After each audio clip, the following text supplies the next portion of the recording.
हरि ओम।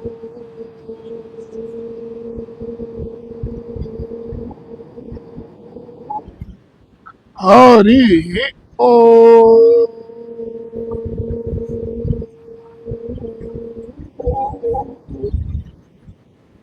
भाइयों, सज्जनों, माताओं, बहनों, धर्मावलंबियों, आज पुरुषोत्तम महीना का एक तो पुरुषोत्तम महीना चल रहा है, उसमें भी सोन में सुहागा मोती 11 अर्थात मोटे एकादशी है आज। भगवान परम कृपालु पुरुषोत्तम भगवान विष्णु भगवान ही है और 11 के विशेष पूजा उन्हीं की जाती है।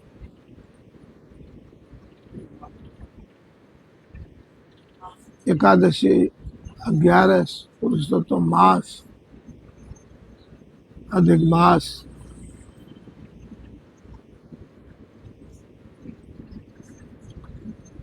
आज का दिन बहुत लाभान्वित है। सूर्य को जल अर्पण कीजिएगा, तुलसी मैया को दीपक अर्पण कीजिएगा, तुलसी माता के सामने बैठ करके जो आप दीपक जलाएंगे उस लौ पर ध्यान रखिए। जैसे वो प्रकाशमान होता जाएगा उसी तरह आपके जीवन का ध्वजा फरकता जाएगा, ऐसे गुरु लोगों ने कहा है। ओम वृंदावन्यै स्वाहा, इसी मंत्र को भगवान ब्रह्मा विष्णु महेश, भगवान कृष्ण, क्योंकि हरि प्रिया है ना, तुलसी माता नमो नमो, तुलसी महारानी प्रभु की पटरानी नमो नमो। तो ये शास्त्रोक्त बात है, वेदोक्त बात है, मन गणंत में नहीं बोलता हूँ कुछ भी। जो बोलेगा बाबा तुलसीनाथ प्रमाणित, माता का, तुलसी मैया का ध्यान कीजिए, 40 का पाठ कीजिए, तुलसी मैया की आरती बोलिए। माँ तुलसी को घर में रखने से समझो ये लक्ष्मी ही अपने घर में आ गई है। तुलसी माता को आप घर में रखेंगे तो उस घर में माँ तुलसी ही लक्ष्मी स्वरूपा विराजेगी। अब मात्र आज 11 से 4 दिन रह गए हैं पुरुषोत्तम महीना के। जो मांगोगे ये मिलेगा, भर लो भक्तों झोली।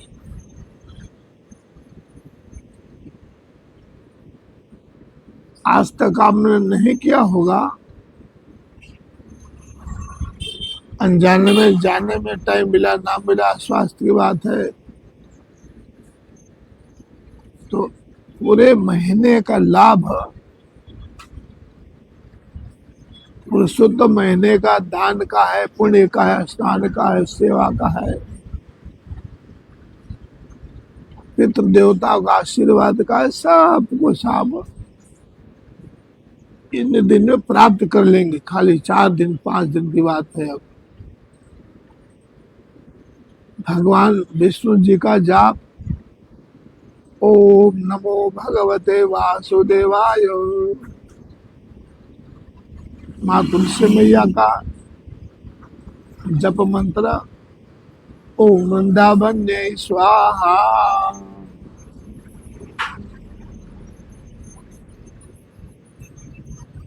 बड़ी महिमा है पुरुषोत्तम मास की। सारे ऋषियों ने, देवताओं ने ऐसी गाथा गाई है।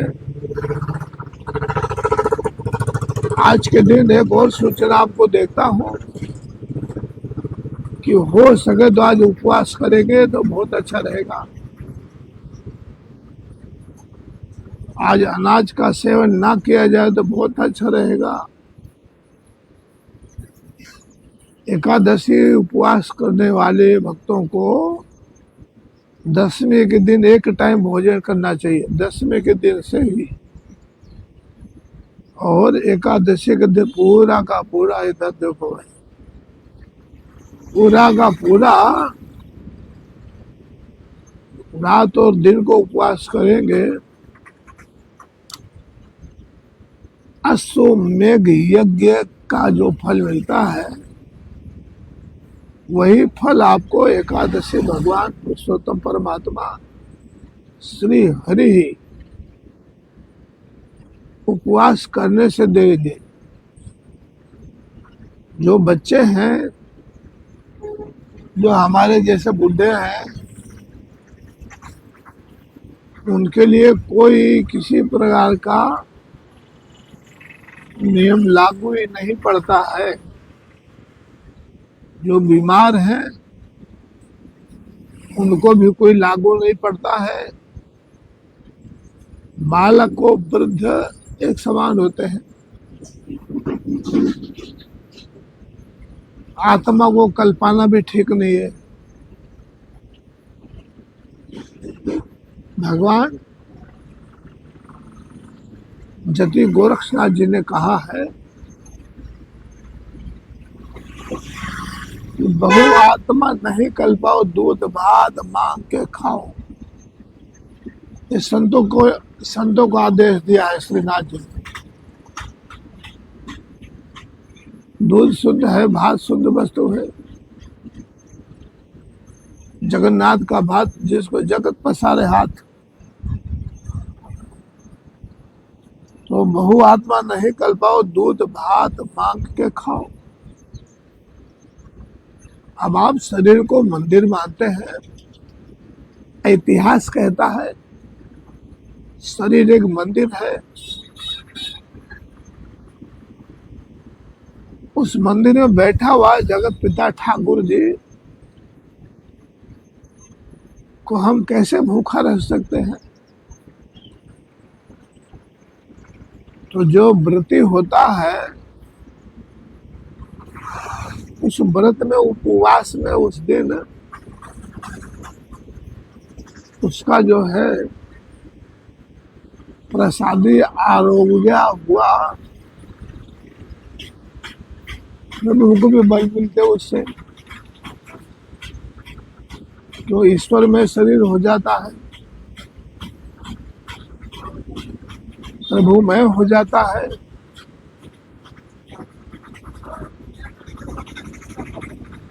बात है कि उस दिन कर्म कैसा करना चाहिए, क्या करना चाहिए, क्या नहीं करना चाहिए।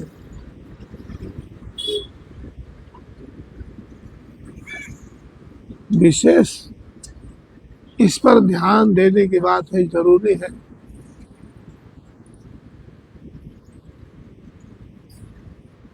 एकादश या 11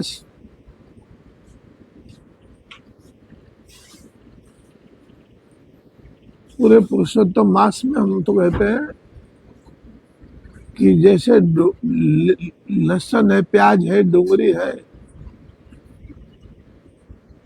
इनका सबका त्याग कर देना चाहिए। 11 में इसका सेवन नहीं करना चाहिए। ये डाला हो तो ठाकुर जी को नहीं खिलाए, स्वयं न खाए, ठाकुर जी को भी ना खिलाए।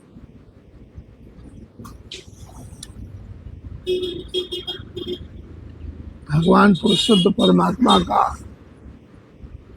एकाग्र चित्त होकर के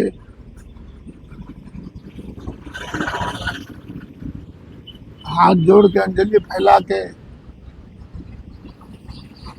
जो हमारे शारीरिक, मानसिक, आध्यात्मिक, आर्थिक जो भी हमको दुख है वो सब परमात्मा से निवेदन करना चाहिए।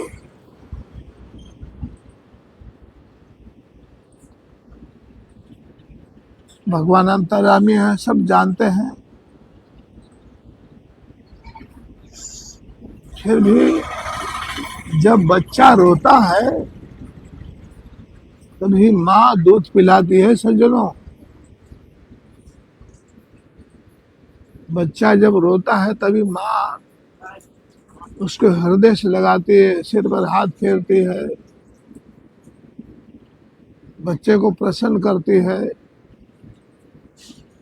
तो हम लोग तो शिशु ही है ना, बालक ही है। हमारी क्या उम्र है, उम्र से कुछ लेना देना नहीं।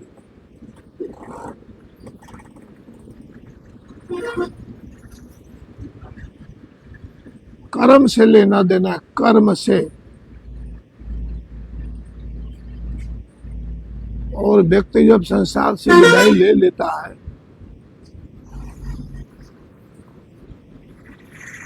जब यमराज भगवान की आज्ञा से यमदूत लेने आते हैं,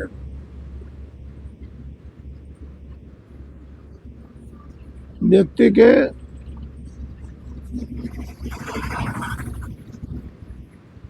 बारहवीं 13वीं जो होता है सबके घर पे, उसके पश्चात उनको ले जाया जा रहा है दरबार में।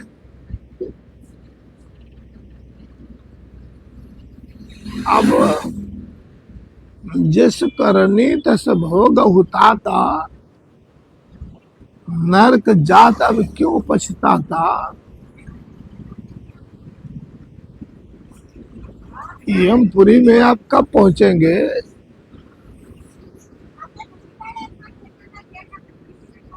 यमदूत के चरण शरण में, अर्थात भगवान यमराज के सानिध्य में उनका दर्शन कब करेंगे आप?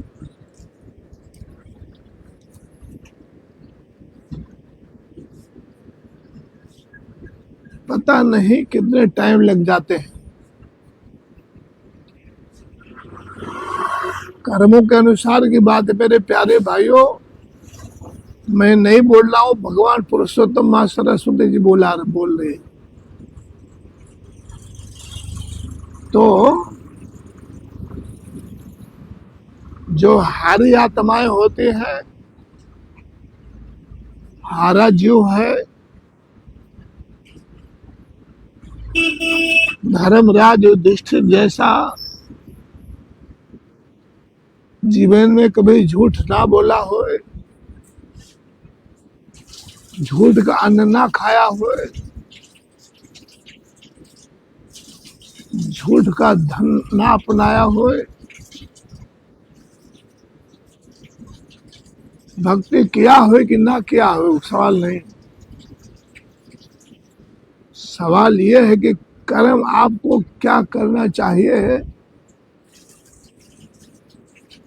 आपने वो ना कर करके दुष्कर्म की तरफ अपना दृष्टि डाली है। इसलिए गोस्वामी जी रामचरितमानस में कहते हैं, जस करनी तस भोग हुताता, नरक जात अब क्यों पछताता। सज्जनों, ये भारत देश, कल भी मैंने आपको बताया था कि सनातन धर्म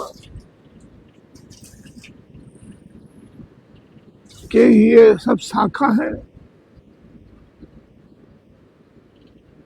क्यों? मूल धूल में बसत है, मूल धूल में बसत, मूल तो सनातन है। मूल धर्म है वो सनातन है। और जिसने अपने जीवन में सत्य सनातन का ही कर्म किया होगा, उस कर्ता को यातनाएं नहीं भोगनी पड़ती हैं।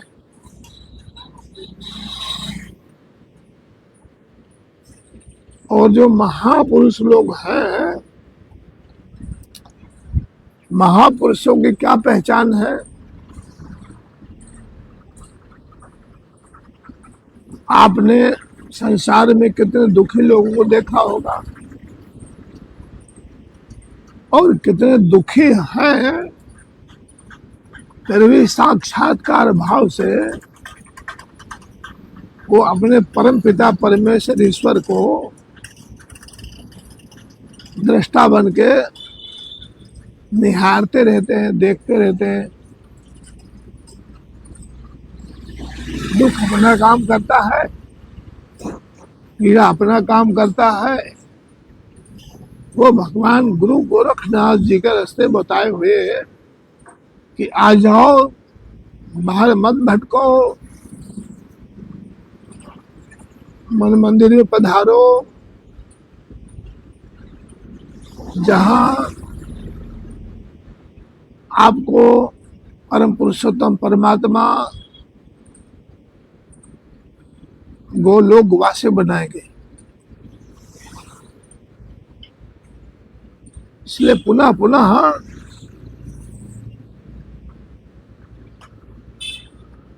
उद्धार के लिए प्रभु बुलाते हैं।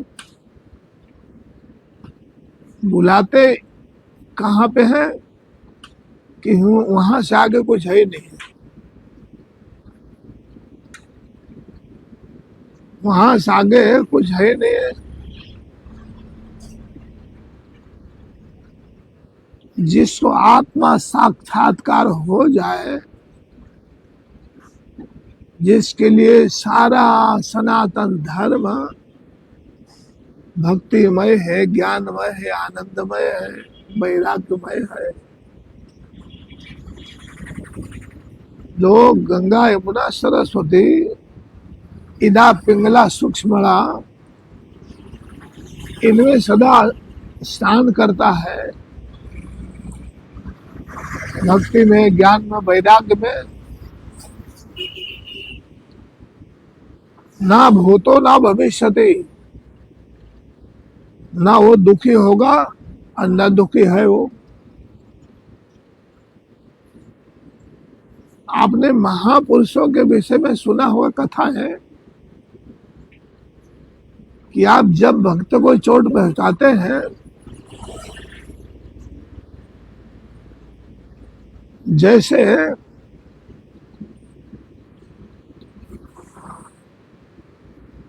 माँ राधिका जी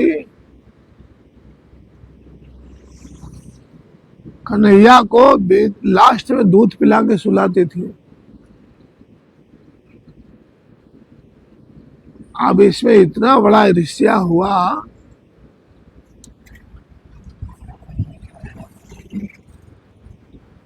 रुक्मणी माता को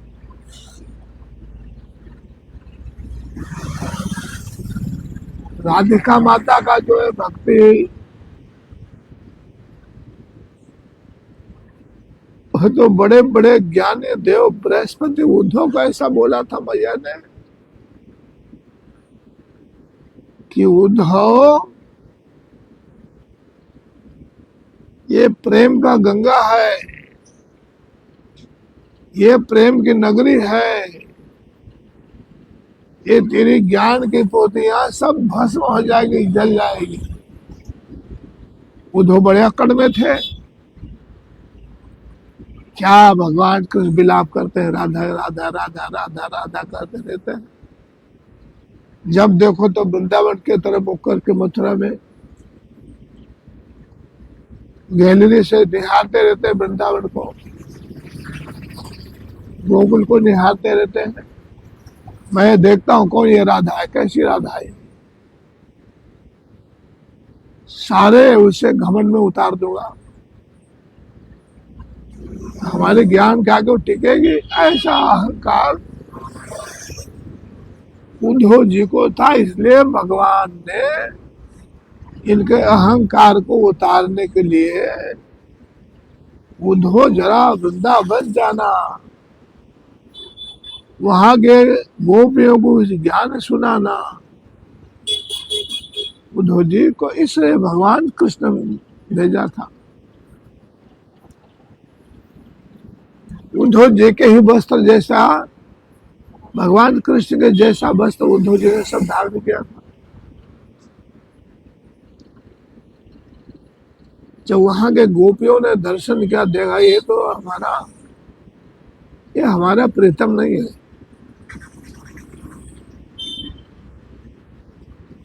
ये तो कोई और ही है। माता राधिका जी के छोटे से मिलन में माता जी, उद्धव जी राधा माँ का दर्शन किए,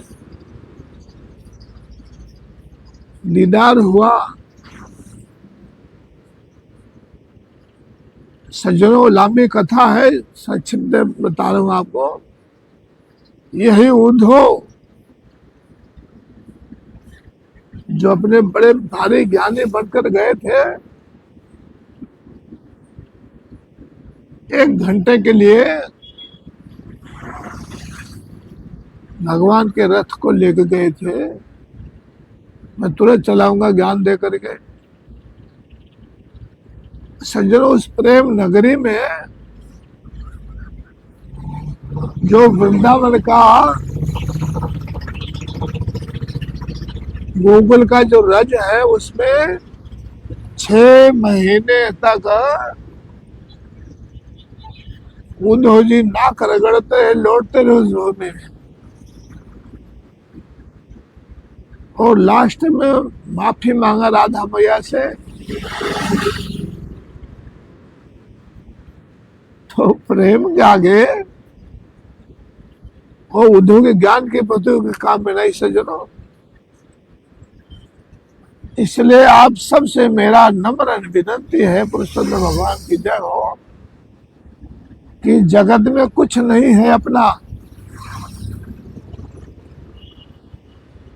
आप जिस भारत में देवभूमि, कर भूमि, अध्यात्म भूमि भारत में आपका प्रादुर्भाव हुआ है, आपका जन्म हुआ है, आप प्रकट हुए हैं, अनुभव कीजिए कि जननी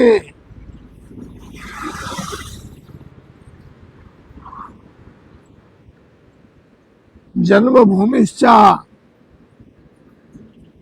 मारे 10 नहीं साबित दे बस।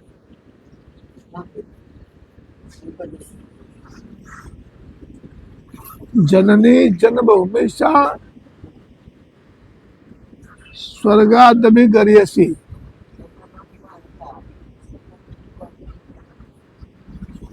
जननी जन्मभूमि स्वर्गादपि गरीयसी, अर्थात अपनी जन्मभूमि कैसे प्रिय होती है, कैसा अनुभव होता है। वही मथुरा के राजा, वही द्वारकाधीश, आज उसी प्रेम के लिए, गोकुल वृंदावन के राज्य के लिए तरस रहे हैं। इनमें उनको संतोष नहीं मिला है। माँ यशोदा को याद करते हैं, बाबा नंद को याद करते हैं, वृंदावन गोकुल के कण कण को याद करते हैं।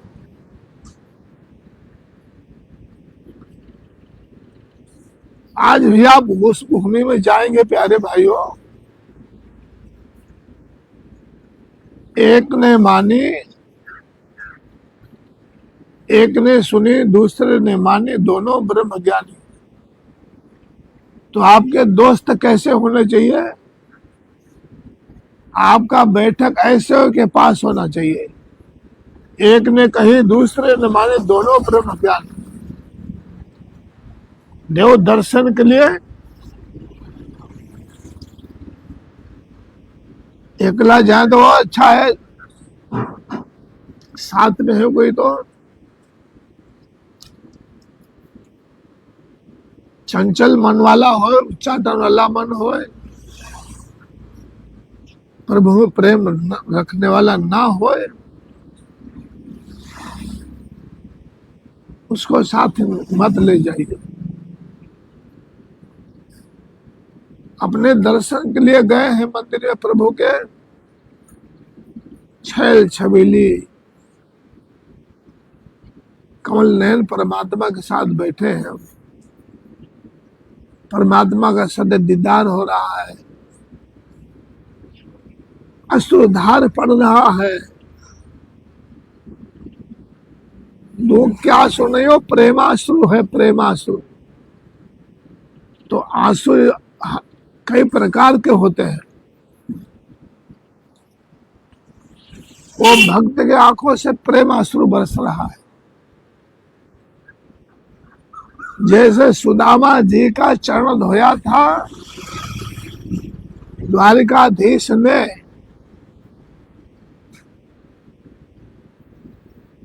भगवान का वो प्रेमाश्रु टपक रहा था। उस भक्त ने क्या क्या नहीं सहन किया। पर ब्राह्मण देवता सुदामा जी का संस्कार कितना सुंदर। आज खाने को नहीं, खाली एक चावल है, तो वो पहले ठाकुर जी को अर्पण करते थे। और मेरे प्यारे भाइयों, जो आपने नहीं प्राप्त किया है,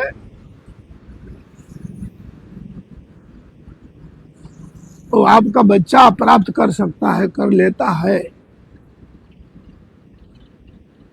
गुरुजी तो सतत अपने ध्यान में रहते हैं, मगन में रहते हैं, और उनका सेवक जो बालक है, शिष्य है,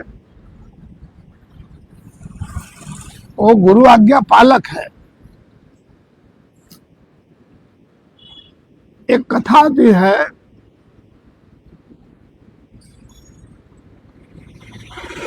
उस बालक का नाम था ढैया।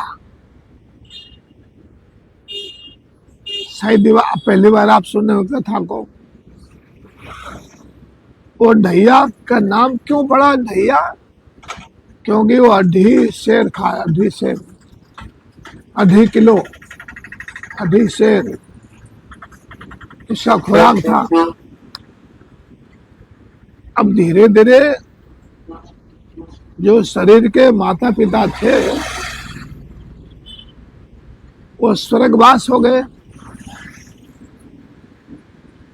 अब इतने खाने की पूर्ति कौन करे, रोज इतना खाता है।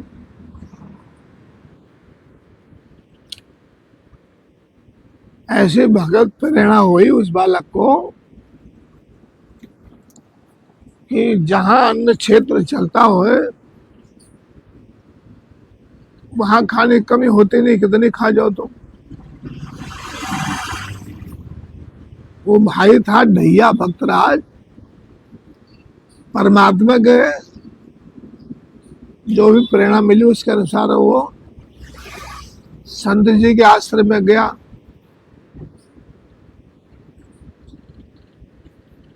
वहां पे जाके अपनी सारी बीती सुना दी। मैं खाता हूँ 2.5 किलो, 2.5 शेर, मेरा पेट भरता नहीं कहीं।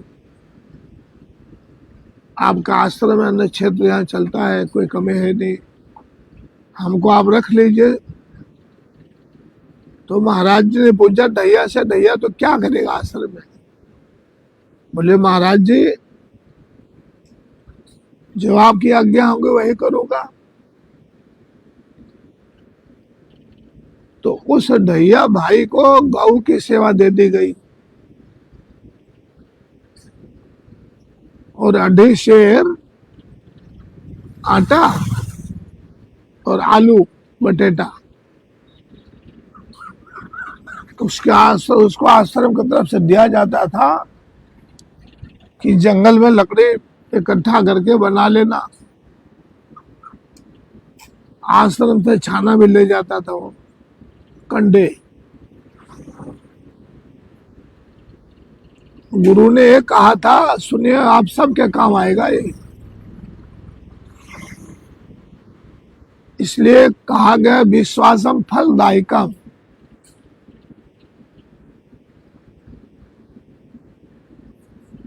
आपकी आशाएं सारी मुरीदें आशा पर टिकी हुई है।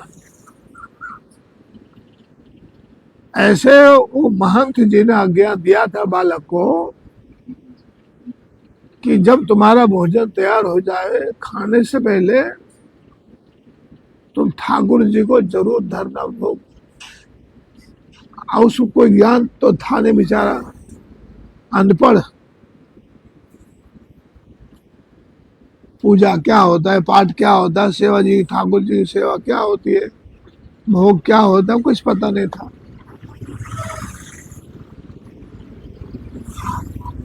उसने बनाया भरता। गुजरात में क्या बोलते बहन, वड़ा ना भरता है, तो बटेटा ना भरता, आलू का भरता बनाया।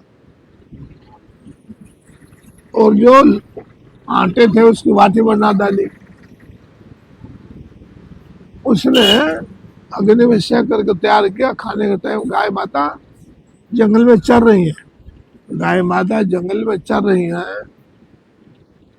इस तरह रसोई तैयार होने पर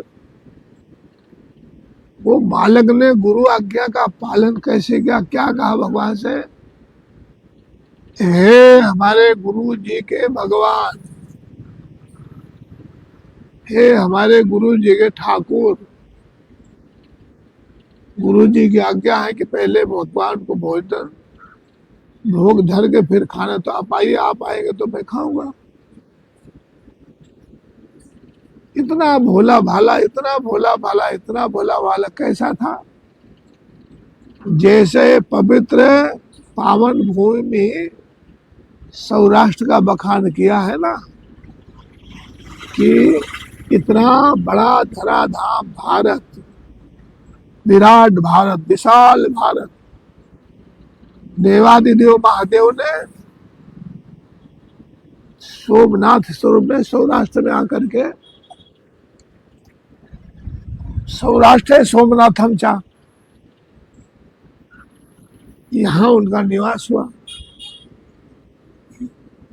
तो सज्जनों, भाइयों, भारतवासियों, शायद आप सौराष्ट्र से परिचित नहीं हुए।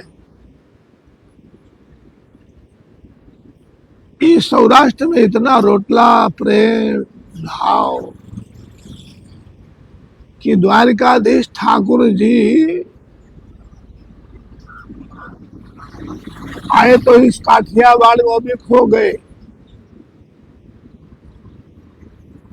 इस काठियावाड़ में वो भी खो गए।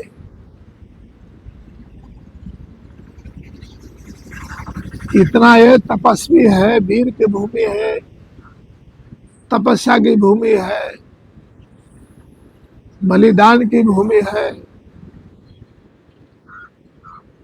यहाँ का इतिहास आपको पता होगा कि जूनागढ़ के बगल में वीरपुर गांव है, कोई 30 किलोमीटर होगा बस। समय का अभाव है, कथा लंबी है, संक्षिप्त है। इतने बड़े समाज सेवी थे कि स्वयं अनाज उगाते थे, स्वयं मजदूरी करते थे। लीरबाई माँ, जलाराम बापा हाथ से चक्की दड़ करके और वो खिलाते थे। क्या बखान किया जाएगा ऐसे भक्तों का, जहां गंगा यमुना सरस्वती पानी भरती थी कोई ना कोई रूप में। भगवान ने ऐसे परीक्षा करी जलाराम बापा का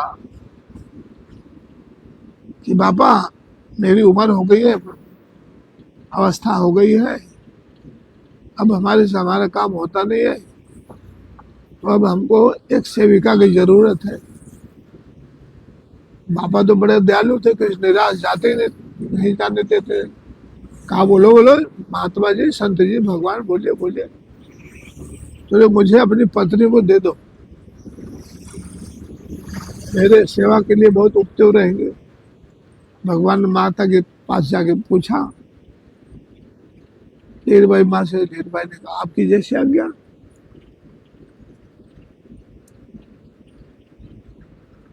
आपकी जैसी आज्ञा। पापा ने तो आज्ञा दे दिया। भगवान लेके चले। अब उन्हें विचार किया, मैं अब लक्ष्मी जी मुझे क्या बोलेगी, रुक्मणी मुझे क्या बोलेगी, इनको मैं कहाँ रखूं। उनके बाद जो झोली थी, झोली और डंडा, वो लीरबाई माँ को थमाया, पकड़ो मैं आता हूँ। लीरबाई वीरबाई माँ, माता जी बाहर बैठा छे, एकदम ये बोली वीरबाई माँ नाम था उनका। तो शाम तक इंतजार किया, वो छलिया श्री हरि अभी तक आया ही नहीं। निराश हो गए, हतोत्साह हो गए, उदास हो गए। माता जी पुनः आ गई बाबा के पास। बाबा ने कहा क्या हुआ। ऐसे ऐसे हुआ प्रभु, हम दे गए हैं। तो आज भी वीरपुर में उन श्री हरि का दिया हुआ वो झोली और डंडा का दर्शन आज भी होता है सज्जनों, जो भगवान के हाथ से दिया गया था।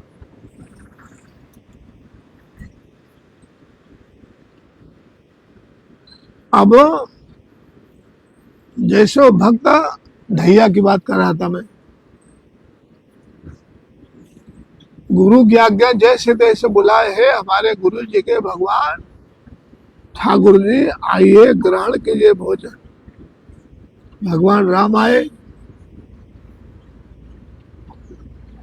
10 बार हाथ लिए हुए। वो बालक पूछता आप कौन है। तो उन्होंने कहा तुमने तो आह्वान किया है कि गुरु जी के, ठाकुर जाओ भोजन ग्रहण करो। मैं राम हूं, मेरा नाम। तो उन्होंने बता दी ये भोजन है। भगवान ने कहा तो आंख बंद कर ले। आंख बंद कर लिया ढैया ने, और भगवान सब चट करके सब खा गए। खा गए चले गए। अब दूसरे दिन वो ढैया ने कहा आपको 5 किलो आटा दीजिए, क्योंकि वहां दूसरे आए थे, ठाकुर जी खा गए। ऐसे दिन बीतता गया। दूसरे दिन सीता जी आई, फिर हनुमान जी आए, लक्ष्मण जी आए, भरत जी आए, सारा परिवार ने लगा खाने के लिए।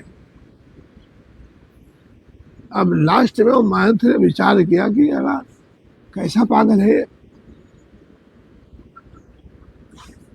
तो ये घटना घटी पूरे परिवार के आने पे भगवान को भगत के पास। तो भगत जाके सब बखान किया कि प्रभु आज तो सारा परिवार आया। और एक भाई ने, गोरे गोरे थे, चूल्हा जलाया। उसके साथ जो माता जी है, वो रसोई माता जी ने किया। हनुमान जी लकड़ी की व्यवस्था कर दिए। और सारे गुरु के पास बताया तो गुरु को शंका हुआ कि क्या चक्कर है। तो गुरु उसकी परीक्षा लेने के लिए आए। दैनिक विश्वास था, आवाहन किया, आगे प्रभु। वो जो गुरु था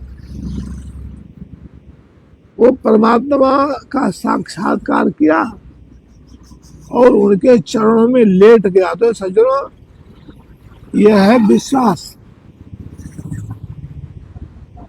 विश्वासम फलदायिका। तो हम भी, आप प्रथम तो हमारे माँ बाप को विश्वास करें।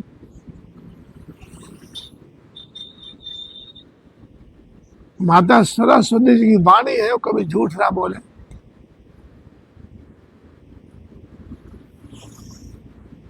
मतलब नरक जा तब क्यों पछताता, इस पर मैं बोल रहा हूं। क्यों पूरे जिंदगी उसने ना करने की करी है,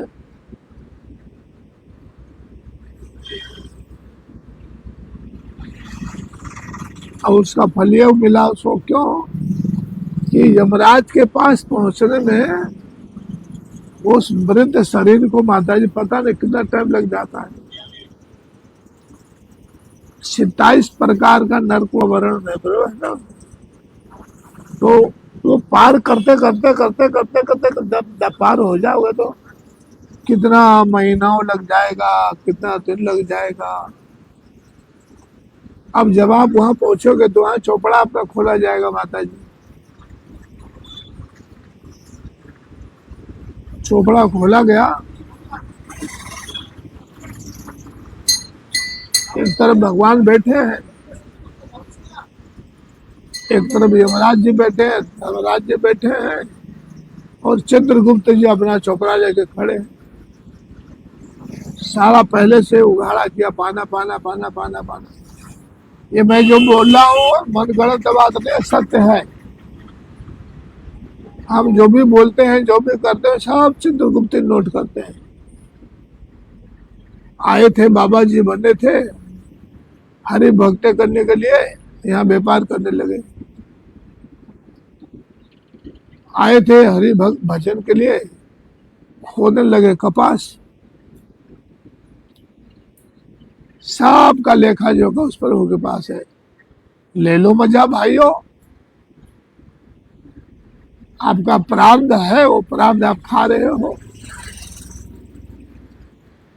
यहाँ तक का बताया गया है माता जी कि ये ऋषि मुनि सबको गोकुल में वास करने को मिलता है, और जब पुण्य का क्षीण हो जाता है, भाइयों सुन लो ध्यान से, जब पुण्य का क्षीण हो जाता है तो उसको मृत लोक में धक्का दे दिया जाता है। उसी को जिसका वास गोकुल में है, इसलिए कहा है पुण्य छिड़े मृत लोकम विसरती। तो हम प्रारब्ध कमाई खा रहे हैं, मौज ले रहे हैं चकाचक। हमारे आगे हमारा देव भी कुछ नहीं है, हमारे आगे भगवान की जो व्यवस्था भी कुछ नहीं है, हमारे आगे हमारे माता पिता भी कुछ नहीं है, हमारे आगे कोई शिष्टाचार कुछ नहीं है। कथा भागवत इत्यादि इत्यादि जो भी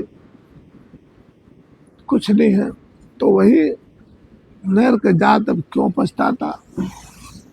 तो प्यारे, अमुक अमुक बात अधूरे रह गए। राधा मैया का, रुकमैया का गर्म दूध पिलाया, और छाला पड़ गया राधिका मैया को। जब परमहंस जी, राम परमहंस को लोग सताते थे, तो वो जो मार मारते थे, वो मार की चोट परमात्मा श्री हरि को लगती थी।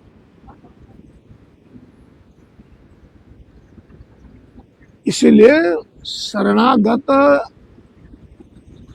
जाने से ही फायदा है। तुम्हें हो माता च पिता, तुम्हें हो बंधु सखा, तुम्हें हो विद्या द्रविणम, तुम्हें हो सर्वम मम देवा देवा। बोलो श्री पुरुषोत्तम परमात्मा की जय हो। आज एकादशी लक्ष्मी नारायण भगवान की जय हो। गुरु गोरक्षनाथ भगवान की जय हो। नमो पार्वती पतये हर हर। पापो हम, पाप कर्मा हम, पाप आत्मा पाप संभवा, त्राहि माम पुरुषोत्तम भगवान, सर्व पाप हरो हरा। जय श्री राम।